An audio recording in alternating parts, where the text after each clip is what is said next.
E ela quis de todo jeito que eu feisasse e tal, porque minha mãe quer fazer, que ela tinha que dar um jeito nisso. Aí eu falei, não precisa do Eduardo, eu sou Eduardo, tá? Mas vou falar meia hora pra entender, né? Helena, você preparou no projeto futuro demais, você me mandou uma mensagem. Eu tinha transferido você sabia a mensagem pra frente, tem problema não? Eu só preparei. Ou você acha que foi? Peraí. Foi. Pois é, eu sou doutorado, mas eu tenho que transferir.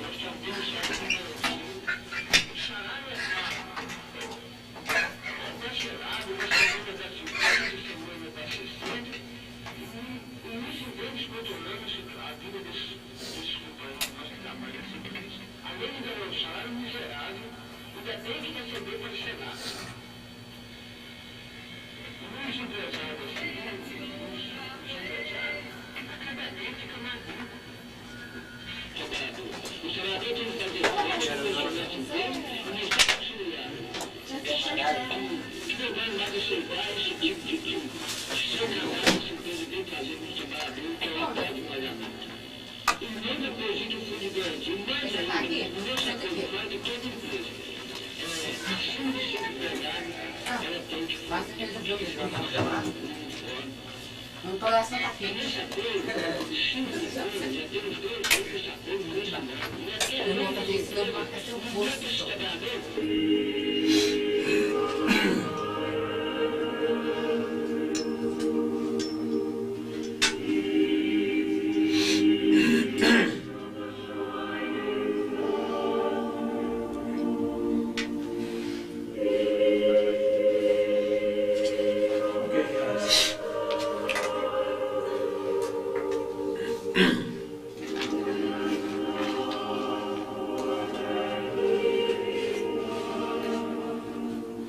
Não se irrite com o interlocutor se não lhe corresponde à expectativa.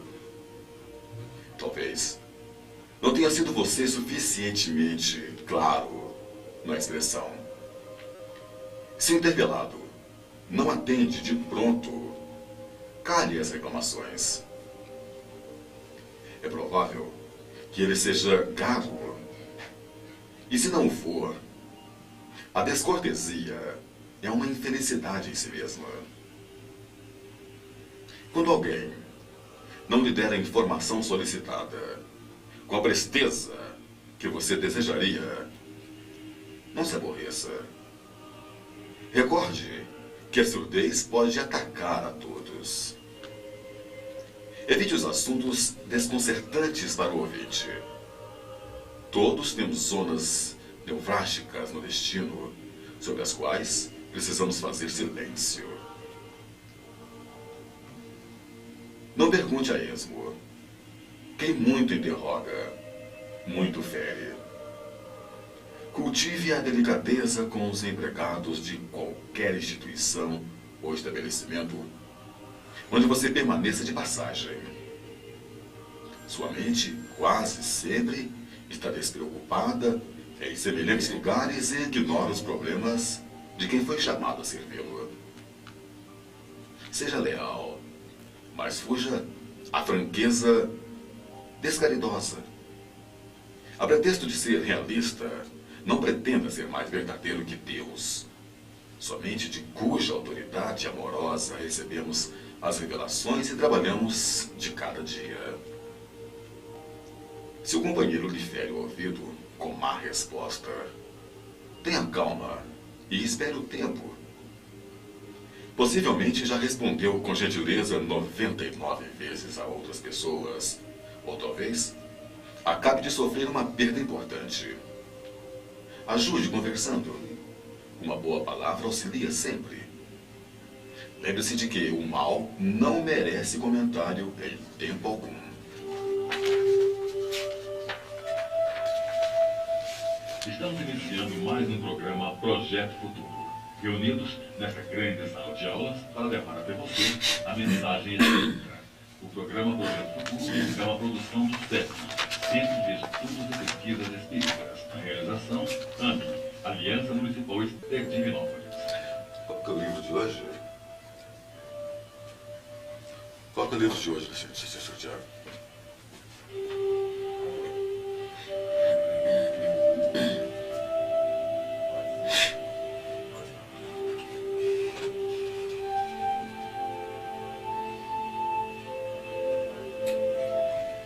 Divinópolis, muito bom dia, são 9 horas e 36 minutos, hoje, 1º de maio, 1999, estamos iniciando por aqui mais uma edição do programa Projeto Futuro, nessa grande sala de aulas, onde a cada final de semana discutimos, conversamos e esclarecemos também a respeito de temas que nos interessam bastante, seja para os leigos ou até mesmo para as pessoas que já estudam, que trabalham com a doutrina espírita já há muito tempo. Em nosso primeiro bloco, nós estaremos conversando com Maria Helena sobre o que é o Espiritismo, né? E você já sabe, todo final de semana, a cada programa nosso, no final do programa você concorre a uma revista espírita e também a um livro espírita. Basta que você participe conosco pelo 222-0001 e também 222-0002. Vamos tirar suas dúvidas, queremos ouvir também as suas observações. Não se esqueça que no final do programa estaremos passando para você um livro e também uma revista espírita. São 9h37, nós vamos primeiramente conversar com Maria Helena. Maria Helena, muito bom dia. Bom dia, Alisson. Bom dia, amigos ouvintes da Rádio Minas. É um prazer muito grande estarmos nessa manhã aqui com vocês. Nessa grande sala de aulas. Nessa grande sala de aulas, né? Gente, são 9h37, o Espiritismo, Maria Helena, ele tem, na verdade, ele tem tido uma grande aceitação, né, na sociedade. Né? A gente vai discutir tudo isso em nosso tema de hoje. Mas ainda existem pessoas que têm grandes dúvidas e até se assustam, né, com o que é o Espiritismo, com a palavra Espiritismo. Maria Helena, o que é o Espiritismo? O Espiritismo é ao mesmo tempo uma ciência de observação e uma doutrina filosófica. As instruções dadas pelos espíritos de categoria elevada sobre vários assuntos de interesse da humanidade e as respostas também que eles deram a várias questões propostas foram coordenadas com muito cuidado e com muito critério, constituindo toda a ciência e toda uma doutrina moral e filosófica, sob o nome de Espiritismo. Então, o Espiritismo é a doutrina fundada na existência, nas manifestações e no ensinamento dos Espíritos. Como ciência prática, ela consiste nas relações que estabelecem entre nós e os espíritos, quer dizer, os espíritos encarnados e os espíritos desencarnados, e como filosofia compreende todas as consequências morais que advêm desse relacionamento. Podemos defini-lo assim como sendo uma ciência que trata da natureza, origem e destino dos espíritos, bem como de suas relações com o mundo corporal.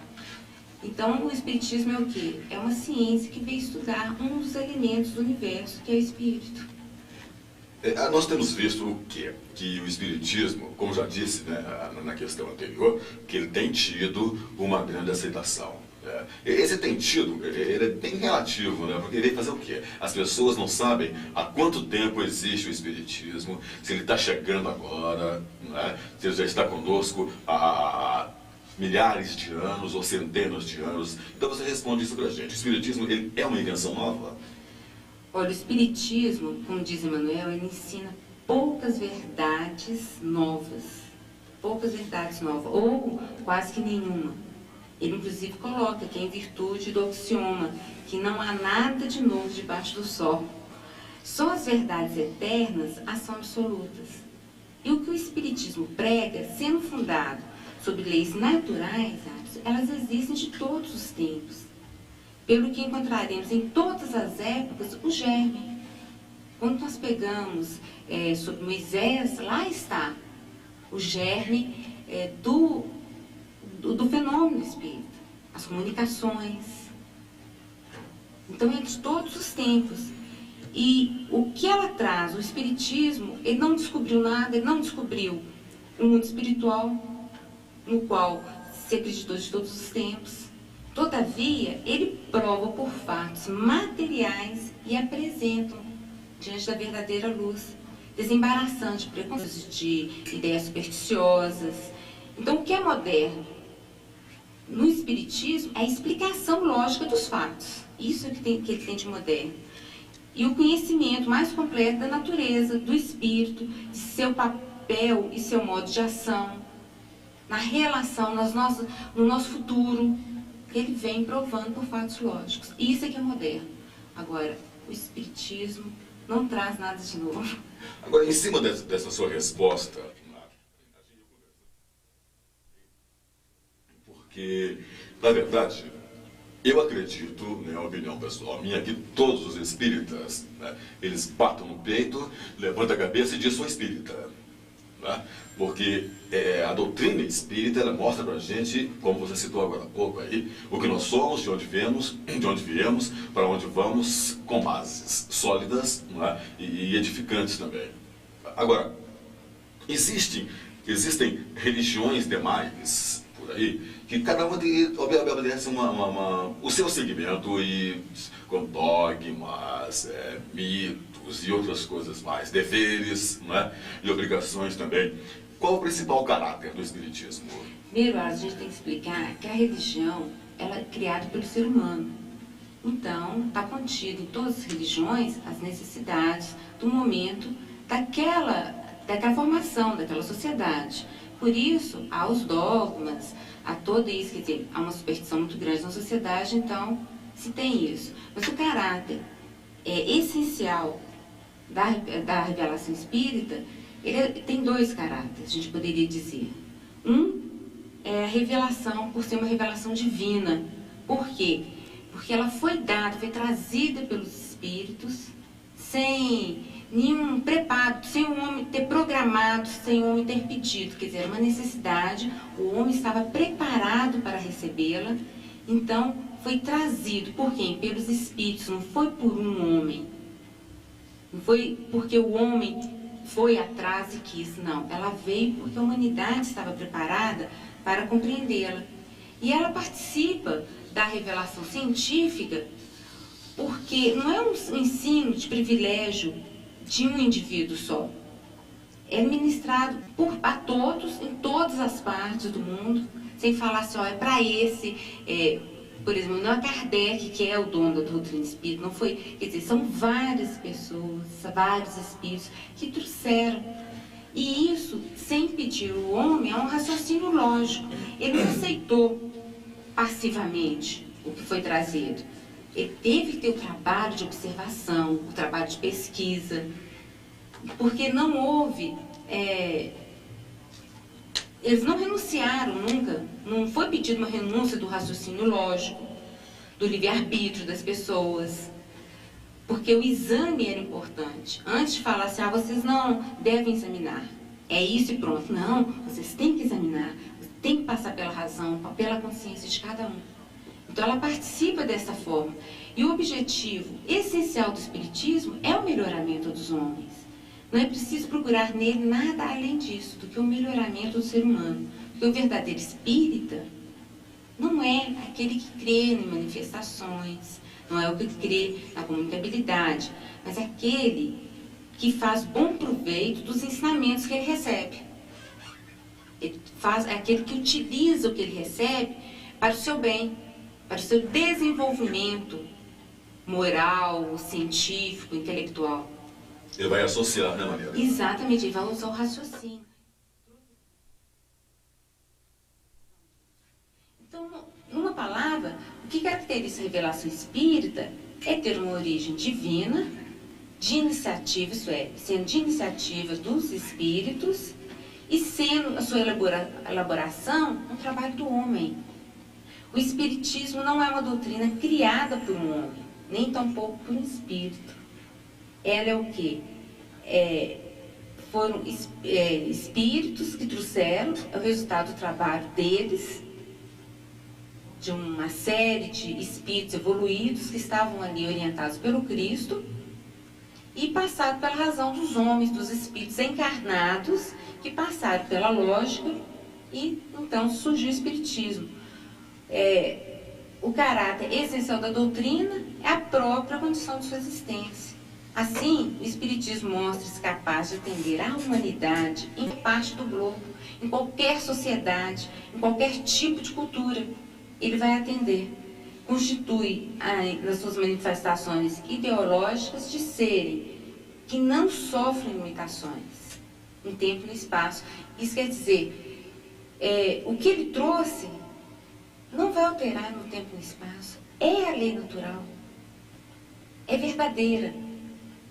Então, o homem, com a sua razão, é que vai se utilizando dele e vai se desenvolvendo. Na verdade, vai alterar aqui na Terra, né? Para os espíritos encarnados. E desencarnados também, que vão se utilizar, porque sendo uma lei natural, ela age tanto aqui no nosso plano, como seres encarnados, como também no plano espiritual, como seres desencarnados. Então, é uma lei natural. O Espiritismo vem mostrar e tirar o véu, é para que nós entendamos realmente essa lei natural, que é de todos nós. Maria Helena, quais os pontos fundamentais do Espiritismo? O Espiritismo, ele se assenta nas próprias bases de toda religião.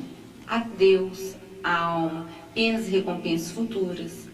Nós vamos encontrá-los por toda parte em todas as religiões, principalmente na religião católica. E aí, por mais autoridade do que em todas as outras. Porque nelas nos depara o princípio de tudo que há nele. Se nós pegarmos a Igreja Católica, formos ver o Evangelho, as pregações, nós vamos encontrar o quê? Os espíritos em todos os graus de elevação. Nós vamos encontrar suas relações ocultas e ostensivas com os homens, os anjos guardiães, a reencarnação, a emancipação da alma, a dupla vista, e todos os gêneros de manifestações, as aparições, inclusive até aparições tangíveis, nós vamos encontrar. Inclusive, o que poderia alguém falar, mas isso difere, são os demônios, porque ela coloca como os demônios sendo eternamente maus. E os demônios nada mais são do que espíritos ainda inferiores, mas que está para eles aberto o caminho do seu desenvolvimento, de sua evolução. Ele não vai ficar eterno. Então, o que difere é apenas o nome dado a ele.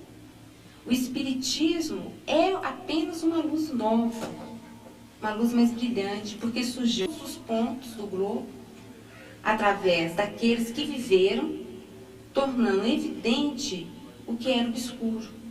Põe fim às interpretações errôneas e deve unir os homens em uma mesma crença. Não é numa mesma religião, uma mesma crença. Porque não há senão um Deus e suas leis são as mesmas para todos. Ele marca, então, o início dos tempos preditos por Jesus. Vai nos unir numa mesma crença. Porque nós não podemos confundir a mesma religião com uma mesma crença. Religiões existem várias. Existem várias. E a crença é uma só. Vai ser uma só. Vai ser Deus uma só. e suas leis. Divinópolis, está faltando 10 minutos aqui para as 10 horas da manhã. É o programa Projeto Futuro que acontece todo final de semana, aos sábados, das 9h30 até as 10h30, onde você participa, deixando seu nome para sorteio, de revista e livro também, e o mais importante, fazendo suas perguntas, para que a gente possa tirar suas dúvidas e faça também as suas observações. Participe conosco, 222-0001 e também 222-0002. Eu estou conversando aqui com Maria Helena, uma grande trabalhadora também da Seara Espírita, com o tema a respeito de o Espiritismo. Haja visto que, a olhos de terceiros, é um tanto quanto complexo, que de complexidade não tem quase nada, né, Maria Helena? Na verdade, o que é a doutrina espírita, Maria Helena? A doutrina espírita é o resultado de um ensino coletivo dado por vários espíritos. Não é um nem outro, por vários espíritos, ao que se chamou de falange, pelo grande número deles, e comandado por um, pelo espírito de verdade. Então, a codificação espírita apesar de ter o trabalho elaborado pelo homem, que foi o de reunir, né, agrupar tudo, ela é de ensino coletivo e ela se acha exposta em alguns livros. A sua parte filosófica nós podemos encontrar no Livro dos Espíritos, a sua parte prática ou a parte que nós falamos científica no Livro dos Médiuns e a sua parte moral nós vamos poder encontrar no Evangelho segundo o Espiritismo.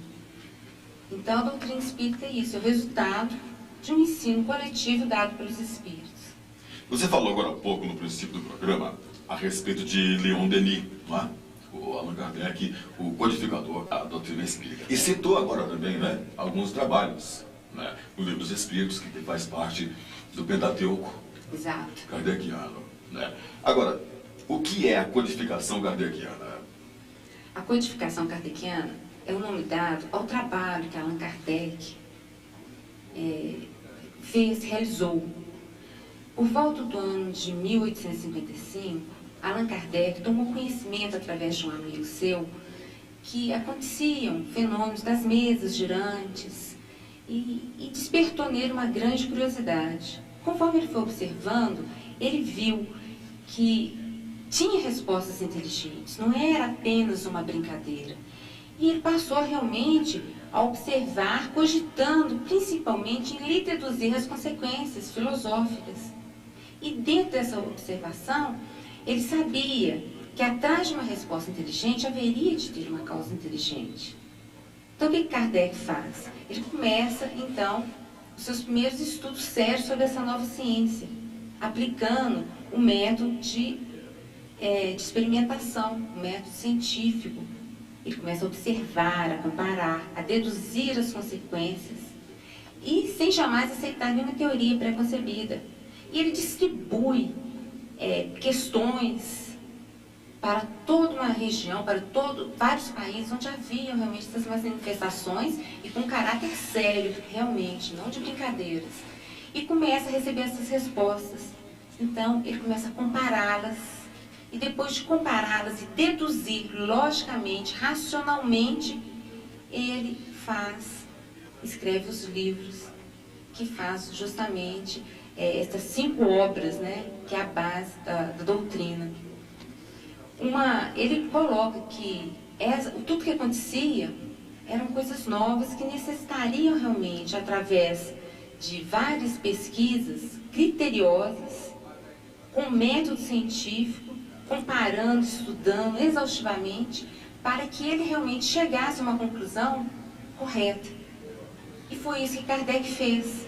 Mas não só ele usou o critério, mas todas as pessoas que com ele trabalhavam, todos os médios que serviram de instrumentos de comunicação. Todos, como eu disse anteriormente, passando pelo crivo da razão, pelo seu livre-arbítrio. Isso tudo foi importante, porque os espíritos não impuseram nada, não deram nada pronto. Então foi importante esse trabalho de reunião para que se formasse realmente um corpo doutrinário. E com isso, ele fez, através de 3 perguntas muito importantes, como que esse fenômeno acontece? É onde ele pega justamente o lado científico. Depois ele pergunta por quê? Onde ele vai elaborar as questões filosóficas. Por que esse relacionamento? Por que isso é importante? E depois, para quê? Qual a finalidade? Qual a finalidade útil de tudo isso que está acontecendo, de todas essas respostas? Onde ele tira o lado moral, quer dizer, as consequências, a importância que isso seria para nós. Então, codificar é isso, codificar é unir, é ordenar leis. E esse foi o trabalho de Kardec, o de reunir metodicamente as leis e princípios revelados pelos Espíritos. Então, codificar é isso, todo esse trabalho que ele teve junto com os médios da época e toda a espiritualidade que trazia e eles repensavam, elaboravam. Com muito esforço, com muita inteligência também e dedicação ao trabalho. Kardec doou suas horas de lazer, suas horas de descanso, suas horas de trabalho até para o próprio sustento da família, por essa doutrina. E todas as pessoas que com ele trabalhavam. Então é dedicação mesmo, é esforço mesmo. Maria Helena, podemos entender o Espiritismo como sendo a terceira revelação? Podemos, porque o Espiritismo, partindo das próprias palavras do Cristo, como Cristo partiu de Moisés, é consequência direta da sua doutrina. O Espiritismo não vem negar nem destruir o Evangelho. Antes, ele vem o quê? Tirar o véu que encobria todas as coisas. Tornar a mensagem do Cristo algo claro. Tudo que não era compreendido pelas outras pessoas, passaram a ser compreendidas. Tudo que parecia um absurdo, tiveram suas explicações lógicas. Então o Espiritismo, ele vem o quê? Reforçar o que Cristo falou.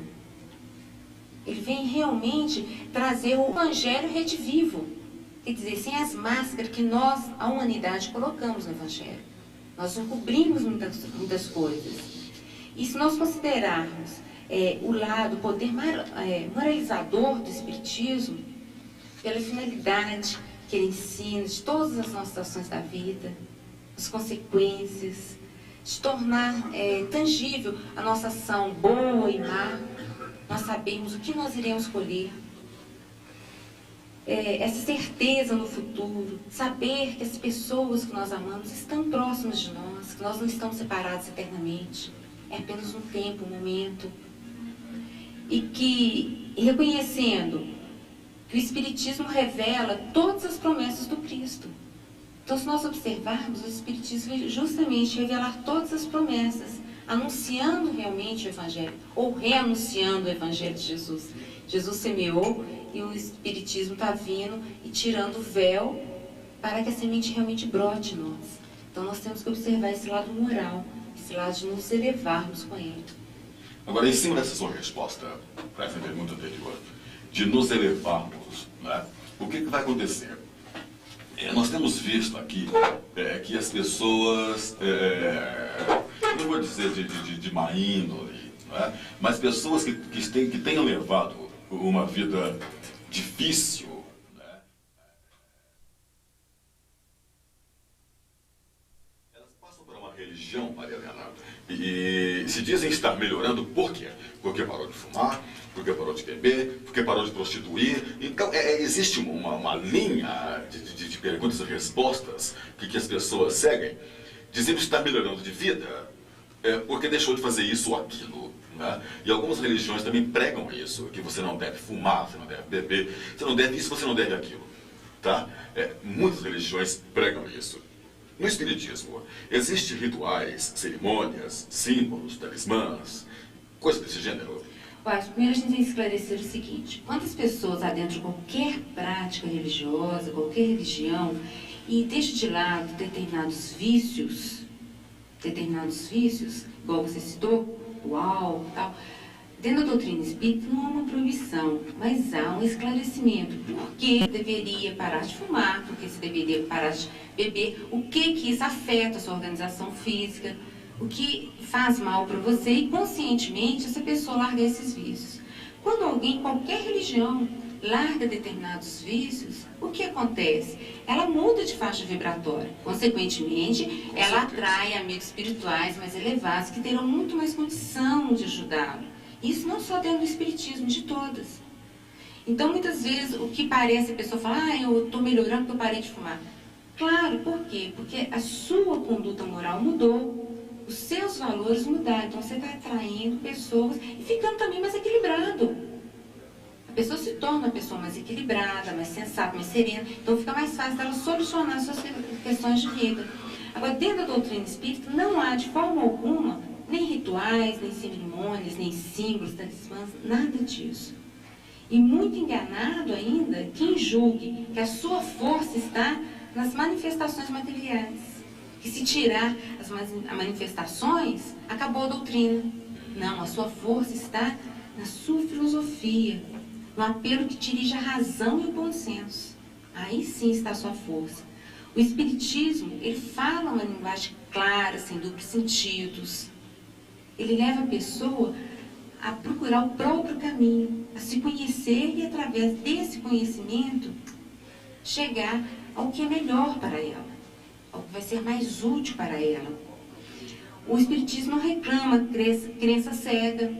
Antes, ele pede que todos nós não aceitemos as coisas pura e simplesmente porque foi dado por um espírito, porque foi dado por um companheiro que estuda mais. Mas não, nós irmos atrás, nós buscarmos a verdade. É realmente isso? Nós pesquisarmos. Não crer por crer. A doutrina espírita não quer que o homem creia em Deus apenas porque crê. Não quer que ame apenas porque tem que amar. Não, ele quer que a pessoa ame Deus, mas saiba por quê. Eu acredito nisto, ou naquele ponto, por causa disso. É algo racional. Então não tem como ter os rituais, as cerimônias, os símbolos. Porque se você pegar alguém que acredita nisso e pergunta por quê, ela não vai dar uma explicação sensata. Então tudo que passa por isso não tem. Porque passando pelo racional, a gente pode viver sem essas coisas. Muito bem. Agora note bem. Espiritismo. Né? Tem pessoas por aí que ficam em dúvidas por quê. Porque vão em centro onde cada centro, cada casa espírita, que as pessoas ali se adentram, né? Procurando, não se sabe o quê, uma religião, uma cura, objetivo, o que é, o que deixa de ser. Cada uma dessas casas trabalham de forma diferente, seja na prática ou até mesmo na teoria do espiritismo. Então a pergunta seria, o kardecismo ele é uma linha do espiritismo? Não, não é não. Espiritismo só tem um.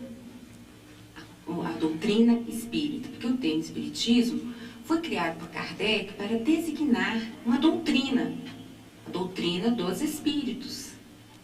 Então, realmente existem várias seitas, vários agrupamentos espiritualistas idênticos, movimentos paralelos, que utilizam muitas vezes deste termo indevidamente.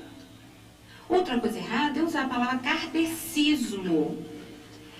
Esse ismo no final, como budismo, doutrina de Buda. Cristianismo, doutrina do Cristo. Kardec não tem uma doutrina, então não há como usar kardecismo. Ele não fez uma doutrina, ele não tem uma doutrina.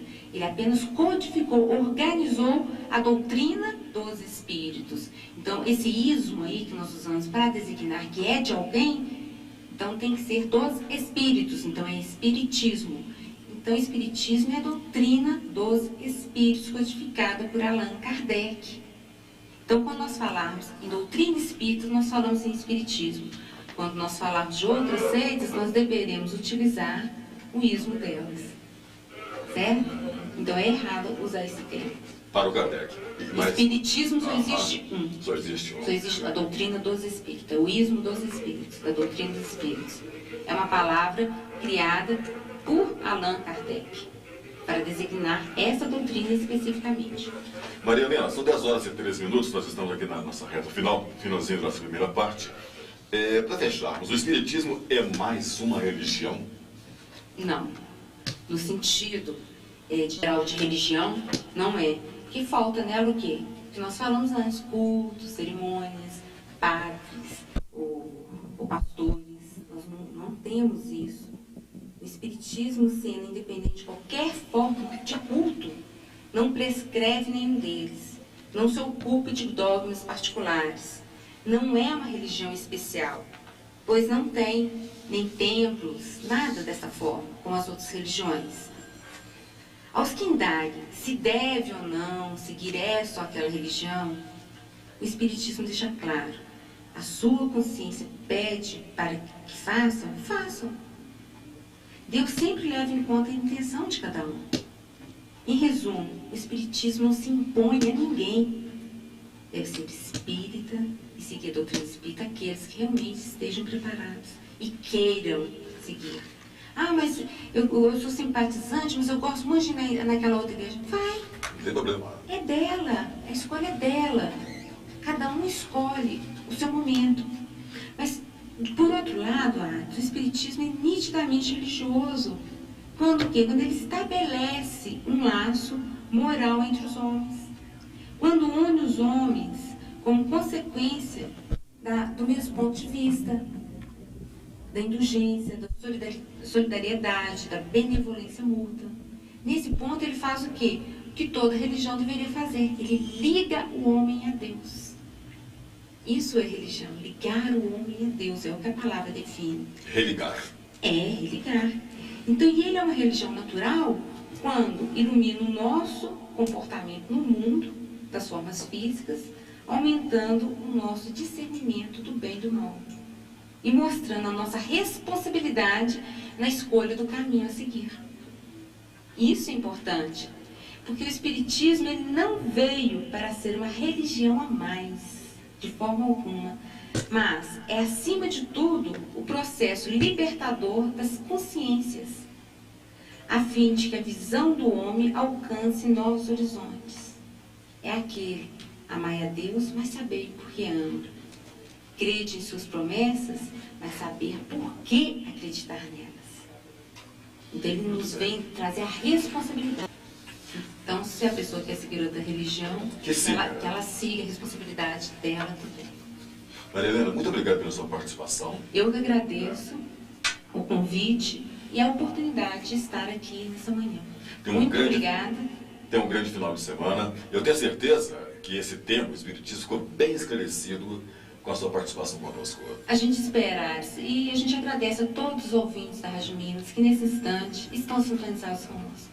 Obrigado, Maria Helena. Bom final de semana. Para você também. Divinópolis, Rua Goiás, 1009, 221, 14. Já são 10h10. Lovski. Quer modular aí, menino? Ele tá escutando, não.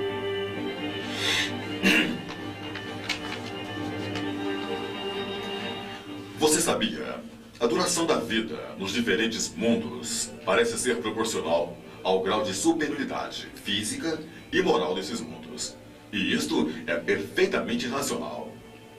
Quanto menos o corpo é material, menos está sujeito às vicissitudes que o desorganizam. Quanto mais puro o espírito, menos paixões para destruí-lo. É esse o auxílio da providência que deseja abreviar os sofrimentos.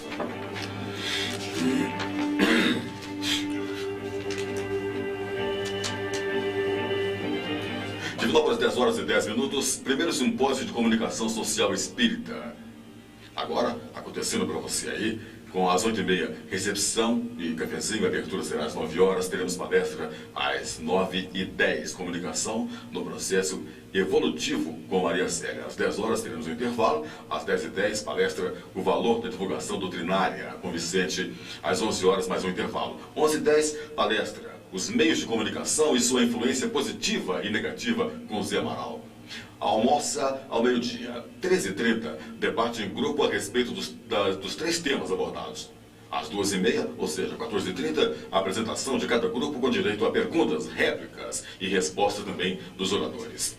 Intervalo às 15 horas. 15h30, debate, direito a perguntas, réplicas e resposta também dos oradores. 16h10, palavra final dos oradores e encerra-se às 4h30. A taxa de inscrição é de R$1 e não inclui almoço. Estamos negociando aí. Domingo agora, portanto, amanhã, você vai conferir isso no Centro de Estudantes do Evangelho, a Rio Grande do Sul, 270, quase esquina com a Rua Sergipe. São 10h11, dando sequência ao programa Projeto Futuro. Você pode continuar participando conosco.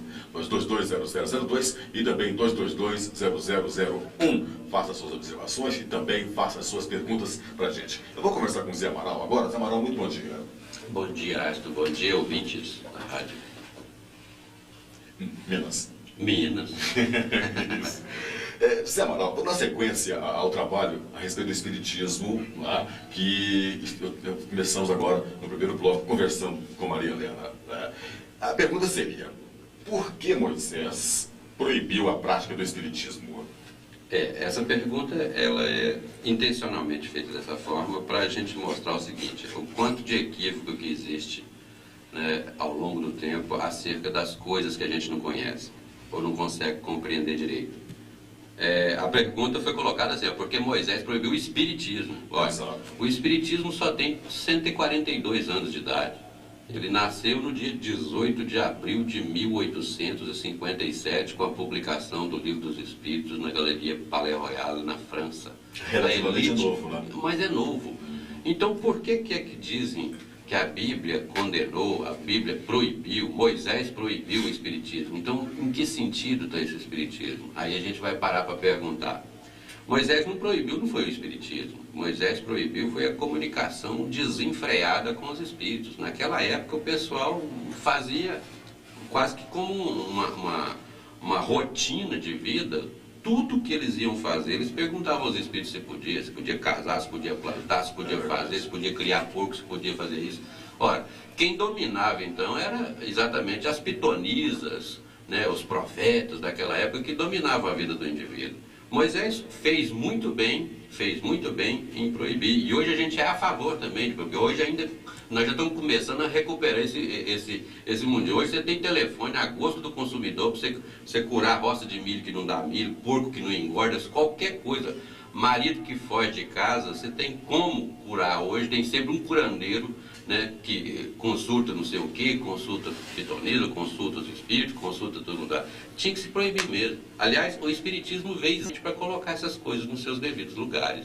Por isso, aquilo que se coloca na Bíblia, e algumas Bíblias traduz-se como proibição de práticas de espiritismo, na hora que você vai ver a tradução é uma tradução meio de pé quebrada, ou intencionalmente ou por ignorância da pessoa que traduziu.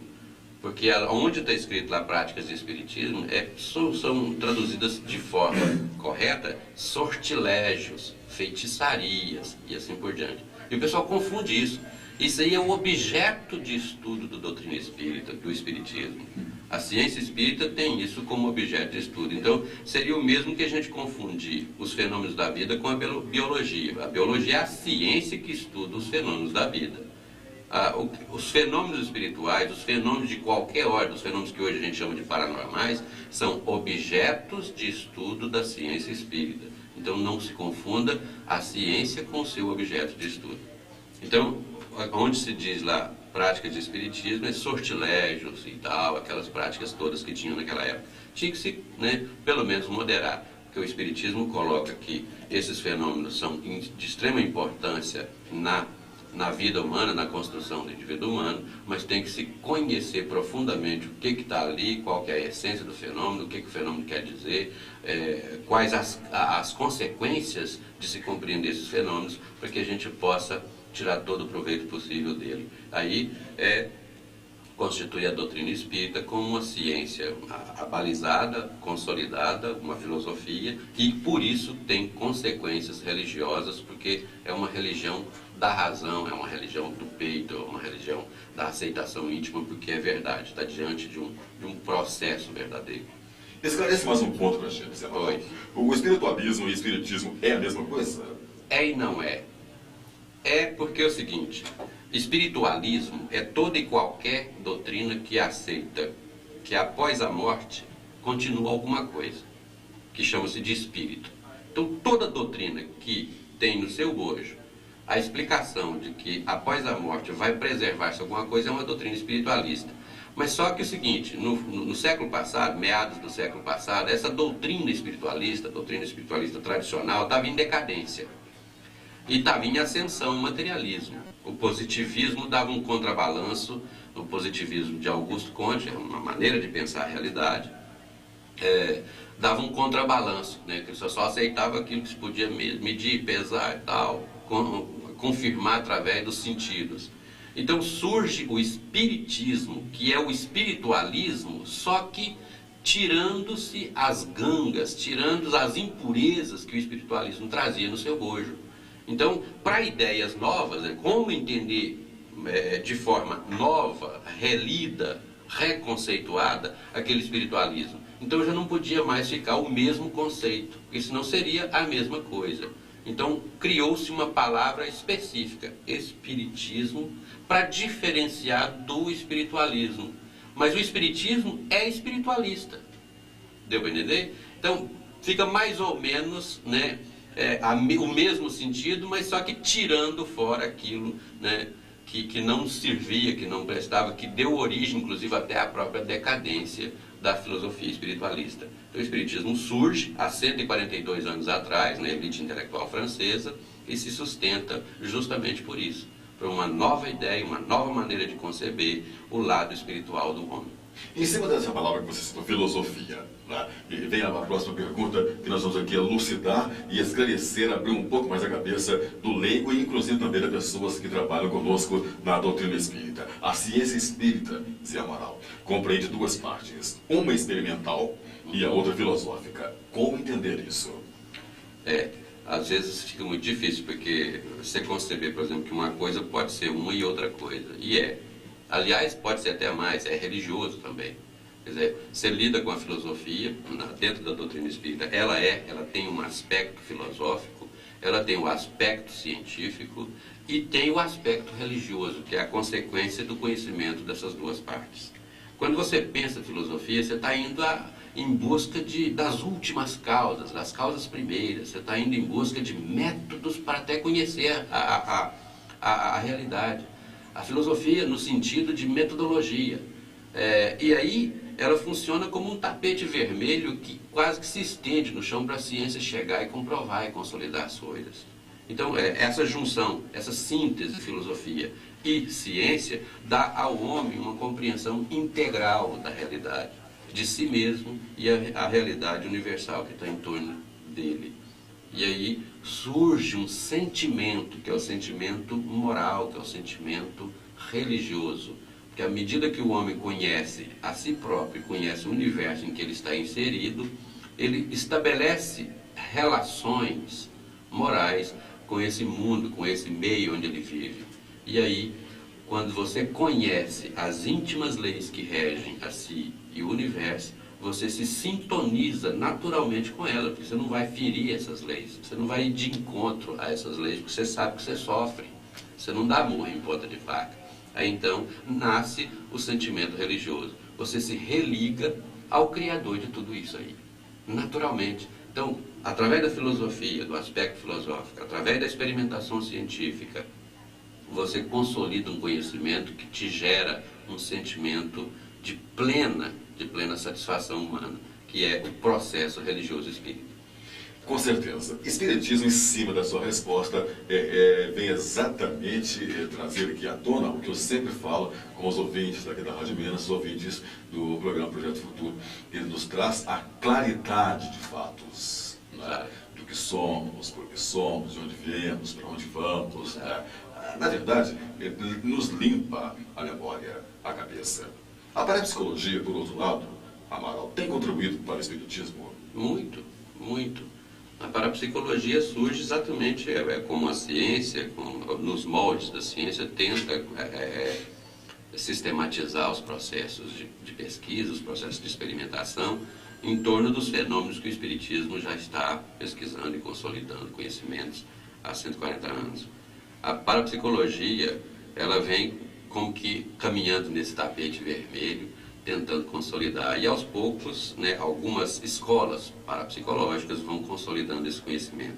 Nós já temos, por exemplo, principalmente na questão mais polêmica, que é o fenômeno da comunicação com os mortos, as parapsicologias que aceitam o fenômeno psiteta.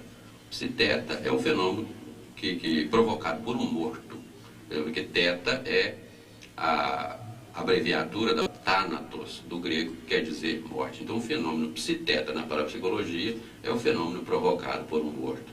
E aí o Espiritismo já está falando a respeito disso há muito tempo atrás. E hoje a gente vê que até a própria psicologia está consolidando muita coisa, muito conhecimento através das regressões, onde as pessoas vão visitar o passado de existências anteriores, de pessoas que vão lá procurar recursos para curar seus problemas.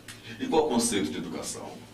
Educação, dentro da doutrina espírita, funciona num conceito humanista muito profundo, que é ex-ducare, ex-ducere, conduzir para fora. Educação, então, é você comunicar a cultura, comunicar tudo que a nossa presente situação espaço-temporal tem para oferecer, àquele que vai receber esses comunicados e permitir que esse que está recebendo os comunicados tire para fora aquilo que ele tem de melhor para reler, para reinterpretar essa realidade toda. E aí, num constante movimento dialético, onde a gente vai sintetizando os conhecimentos, a gente vai evoluindo, compreendendo cada vez mais de forma mais ampla a nossa realidade.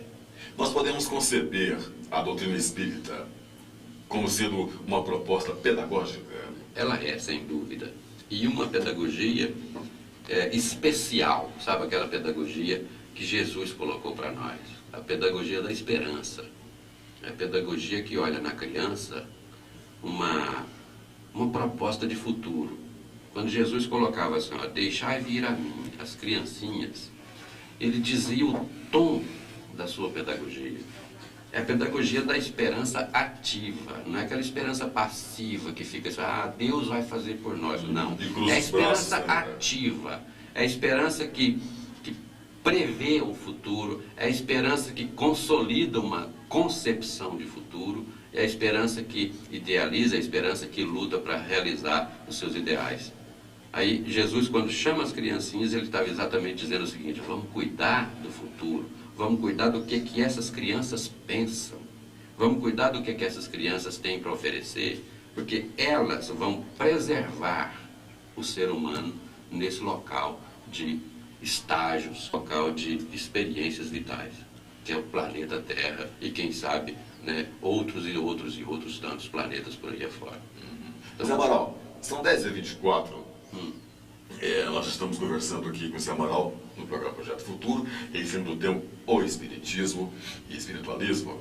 E você continua participando conosco por 222, pelo 222-0002 e também pelo 222-001, fazendo suas perguntas, as suas observações, né? E também estará valendo o sorteio para você daqui a pouquinho de um livro e uma revista espírita.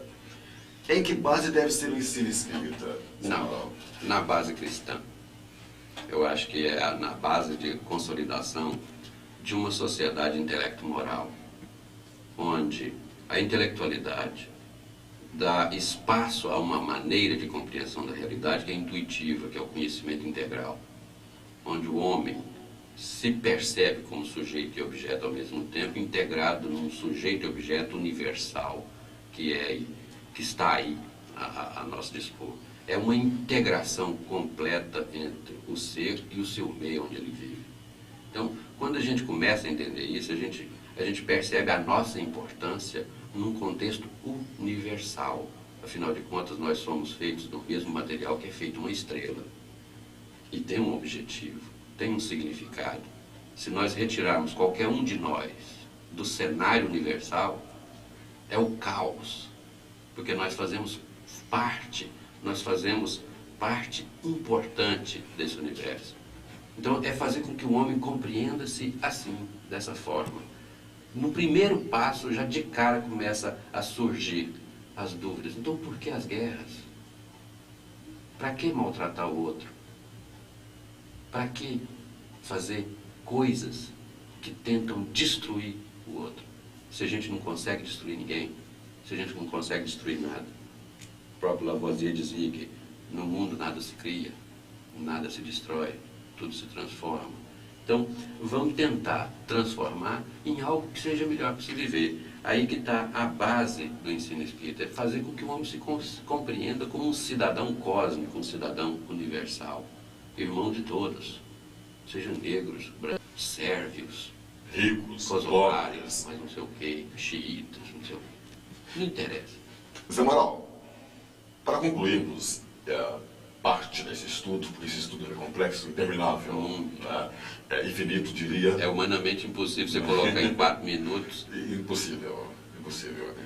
Quais são os dois elementos importantes para o futuro do Espiritismo, segundo Leon Denis, Allan Kardec? Exatamente essa coisa que a gente começou a tocar agora, que é a formação da sua filosofia, que é a consolidação da sua tese, da sua teoria, através da experimentação, através da consolidação dos conhecimentos e a moral que decorre desses conhecimentos, dessa maneira de pensar.